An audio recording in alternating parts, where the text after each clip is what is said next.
పలు ప్రాంతాల్లో భారీ వర్షం దంచికొట్టింది. అక్కడ ఇక్కడ అన్న తేడా లేకుండా మొత్తం హైదరాబాద్ వ్యాప్తంగా అనేక ప్రాంతాల్లో భారీ వర్షం కురిసింది. హైటెక్ సిటీ, టోలీ చౌకీ, మెహదీపట్నంలో భారీ వర్షం కురిసింది. మణికొండ, షేక్పేట్, గచ్చిబౌలి, పాతబస్తీలోని పలు ప్రాంతాల్లో కూడా భారీ వర్షం కురిసింది. చార్మినార్, మదీనాగూడ, బహదూర్పురలో కూడా వర్షం పడింది. షాలిబండ, దబీర్పుర, కాలాపత్తర్లో వర్షం దంచికొట్టింది. నిజాంపేట్, మియాపూర్, బాచుపల్లిలో కూడా కుండపోత వాన కురిసింది. కేపీహెచ్పీ, ప్రగతి నగర్లో కూడా భారీ వర్షం కురిసింది. దీంతో అర్ధరాత్రి చాలా ప్రాంతాల్లోని రహదారులపై వర్షపు నీరు నిలిచిపోయింది. అర్ధరాత్రి హైదరాబాద్ లో కురిసిన భారీ వర్షంపై మా చీఫ్ రిపోర్టర్ నూర్ మరిన్ని వివరాలు అందిస్తారు. మిడ్ నైట్ తర్వాత ఒక్కసారిగా హైదరాబాద్ వాతావరణం పూర్తిగా మారిపోయింది. నగర వ్యాప్తంగా భారీ వర్షంతో పాటు మెరుపులతో కూడిన వర్షం అయితే నగర వ్యాప్తంగా పడిన పరిస్థితి.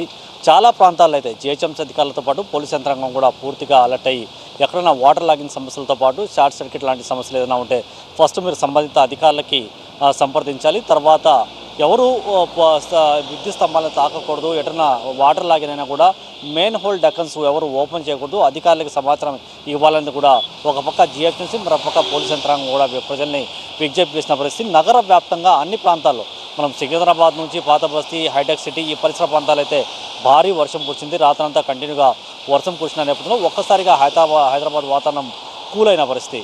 నగర వ్యాప్తంగా కురిసిన భారీ వర్షానికి దూర ప్రాంతాలు ఏదైనా ట్రావెల్ చేయాలనుకున్నా కూడా మీరు రోడ్డు మార్గాలు ఎంచుకోవాలి. ఏదైనా ట్రాఫిక్ మూవ్మెంట్ ఎక్కువగా ఉంటే ఏరే దారులను కూడా మీరు ఎంచుకోవాలనేది కూడా ఒక ట్రాఫిక్ అధికారులు కూడా ప్రజల్ని విజ్ఞప్తి చేశారు. మరొక వాటర్ లాగిన ఇతర సమస్యలు ఏదైనా వస్తే సంబంధిత అధికారులకు మీరు సంప్రదించాలనేసి జిహెచ్ఎంసీ పోలీస్ యంత్రాంగం కూడా ప్రజల్ని పదే విజ్ఞప్తి చేస్తున్న పరిస్థితి. కేవలం శ్రీధర్తో నూర్ మొహమ్మద్, టీవీ9 హైదరాబాద్.